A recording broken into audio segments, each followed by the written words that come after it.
If you're a copywriter and you want to start taking your copy to the next level, you need to understand this one thing that I'm about to teach you inside this video. It is basically the difference between high converting copy and copy that just gets completely ignored. So this is actually a training that I put into my paid program. If you want to check that out, shameless plug, links in the description. If you want to get any of the prompts that I use inside this video, they're on the newsletter. That's completely free, links in the description as well. Other than that, watch this video, learn from it. It's about 20 minutes long, it's quite long, but if you can't watch a 20-minute video, then you're NGMI anyway. So, I'll let you get into it. Peace. Right, so in this training I'm going to go over why big ideas are the only thing standing between you and copywriting immortality. So I've found that this is probably the biggest factor in whether you can write good copy or not.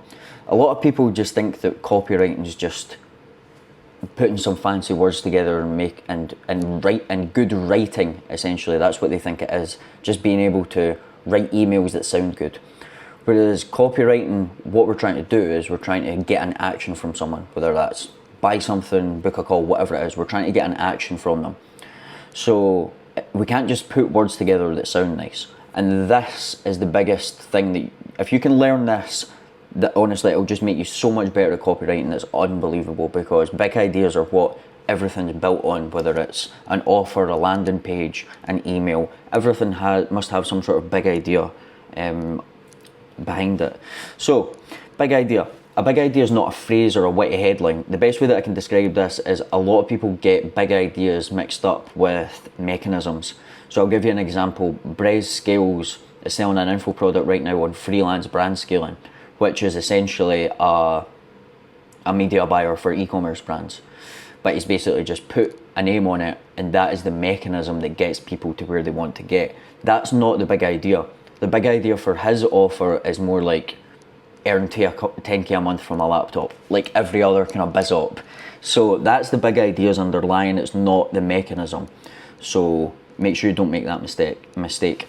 But basically a big idea is something that makes someone stop and go, holy shit, I never thought about it that way before. So what makes an idea big?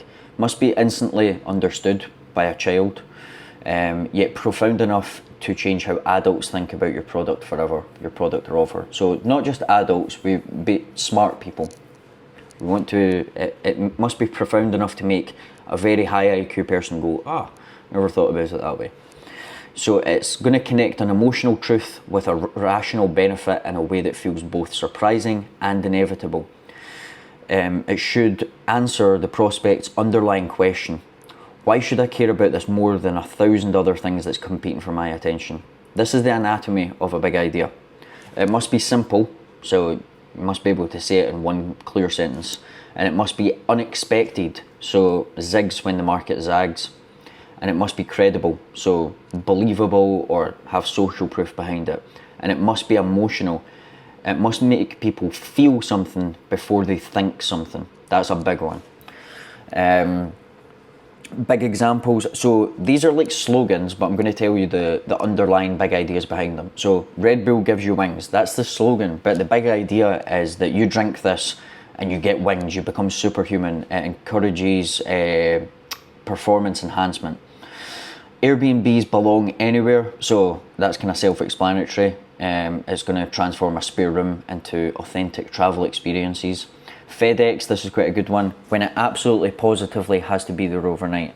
So it transforms shipping from convenience into a life or death urgency. Like, I need snus, I need nicotine pouches tomorrow.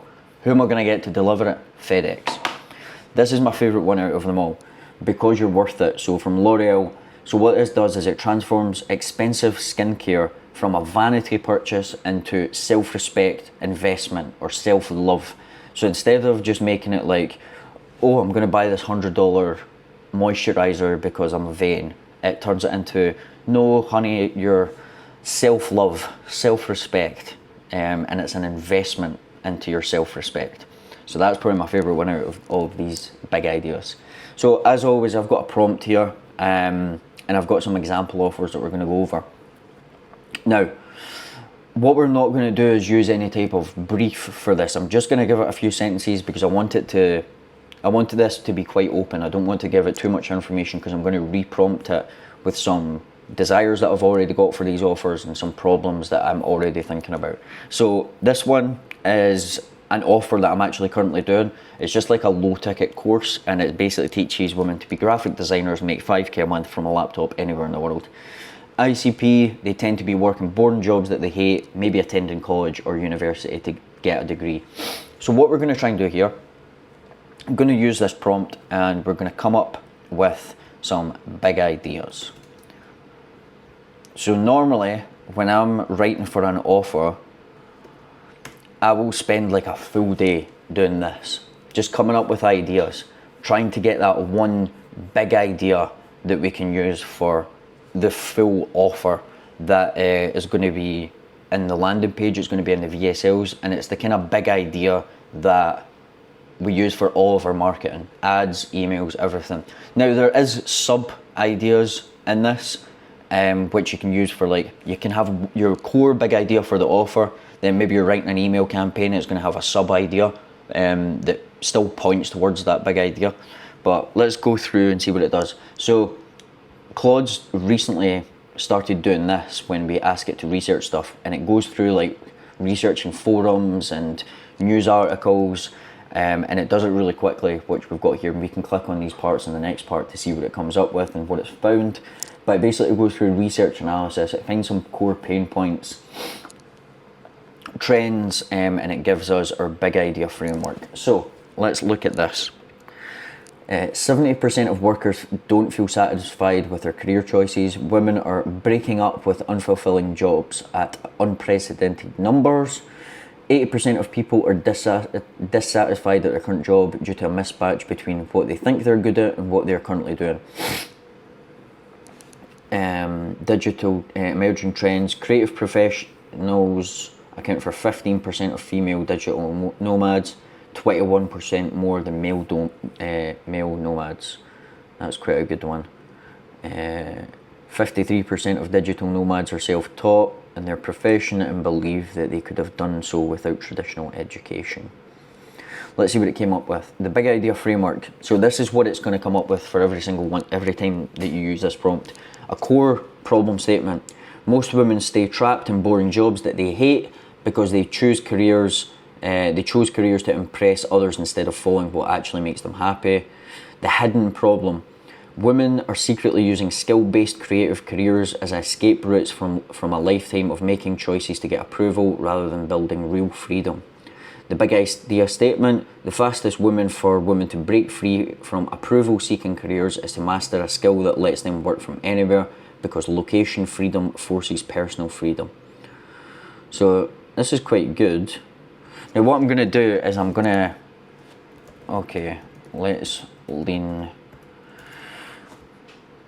So what I'm going to do right away is I'm going to say no more. But what you can do here is you can say no more research, and it means that it's not going to do the research. But I actually do want it to do some more research. Let's do this again. This time I want to tap into the pain point that is or the ICP belief. They've got a current belief that is, I don't have a creative mind. Because we've found that this girl who does this offer has got like a free community, and like one of the big kind of, not pain points, but like things that people say is like, oh, I'm not sure if I can, like, when she gets people messaging her about the course, she's like, oh, I'm not sure if I have like a creative mind, am I still going to be able to do graphic design? So that seems to be like a kind of a belief that these people have about themselves. So we need to find some sort of big idea that makes them realize that they can still do this. So what this is doing, women believe that creative myth, not believe. We'll let it do its studying and let's see what it comes out with.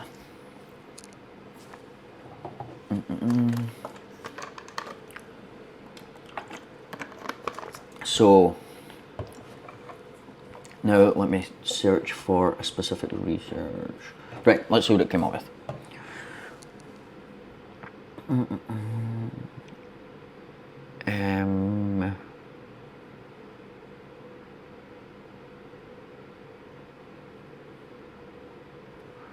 The hidden truth about creativity as a skill. Creativity is a skill that can be developed and a process that can be managed. So that's what we're looking for here. Gender specific hidden problems. Women are more creative because of their tendency to consider others' perspectives, which seems likely to increase the extent to which their creative ideas are of practical use. So this is quite good. Right, most women believe they don't have a creative mind because they were taught to value practicality over imagination in a system designed for conformity. The hidden problem statement. Women are systematically trained out of their natural creativity by an education system that punished wrong answers and rewarded following rules instead of making things. That's quite good. So the big idea statement here is, the fastest way to discover you are creative is to learn one practical skill that lets you make things that people actually want.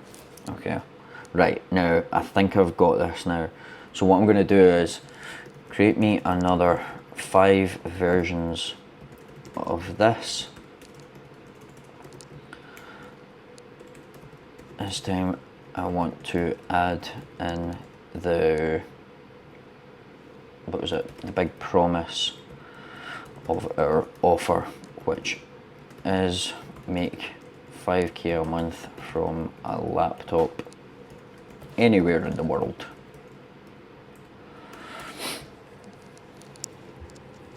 Oh, what I should have added is by becoming a graphic designer. But we've still got the underlying big idea here. So that's quite cool. The fastest way to realise you've always been creative is developing a skill. The simplest way to discover your natural creativity. Right, let's do more. This time, the core desire isn't to discover creativity. It's just to make 5k a month. Because we don't want the big idea to just be like, discover your creativity. That's not very good. We still want it to make, the core desire is to make 5k a month.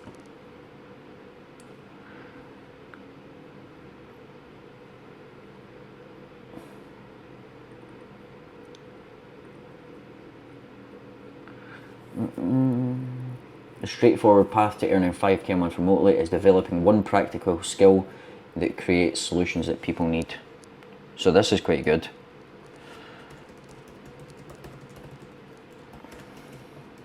Now add in, we do this by teaching them to be a graphic designer, freelance, graphic designer.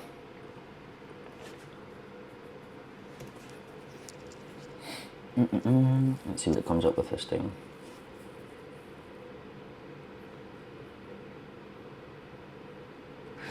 The straightforward path to earning 5k a month remotely is freelance graphic design, the practical skill that creates solutions to businesses desperately need when you forget being creative and focus on being helpful. So it's quite good. We've got a few decent ideas here. And what we can do with these is then I go on to start writing headlines and stuff. Now that's not what I'm going to do in this, but I'm just showing you my process for creating big ideas. So I've got another one here. This is just one that I made up. This isn't a live offer. So let's go ahead and try it for this. So you sign someone who does LinkedIn growth, and so I've just made up this ICP. It's for B2B business founders so they can have a stream of inbound leads and lower their CAC on ads. So, we need the prompt first, that would be good. So put in the prompt, and then we'll put in 90 day. Now I'm already thinking of this imaginary offer, right? The people that this would be, B2B business founders, so like agency owners, they don't want to spend a shit ton on ads, and if they are running ads, they want to be profitable on the front end and have higher close rates because people have seen them on LinkedIn. That's what I'm thinking here. So we're writing for this imaginary offer right now. Right. The core problem statement: B2B founders spend money on ads that get more expensive every day while their best leads slip away to competitors who show up consistently on LinkedIn, like that. Most founders don't know that LinkedIn's 2025 algorithm punishes company pages but rewards personal brands, so they're fighting an invisible battle they can't win. So the big idea statement: while other founders waste money shouting at strangers through ads, smart founders use the LinkedIn personal brand loophole to have qualified prospects. That's actually pretty banging straight away. So yeah, that's an absolute banger. Let's go a bit deeper and let's say do this again. This time I want to tap into the pain point of not being profitable on ads, and the desire to have leads come to them. Let's see what this comes up with. So I already like that one. That was already pretty good. Let's see what it can come up with now.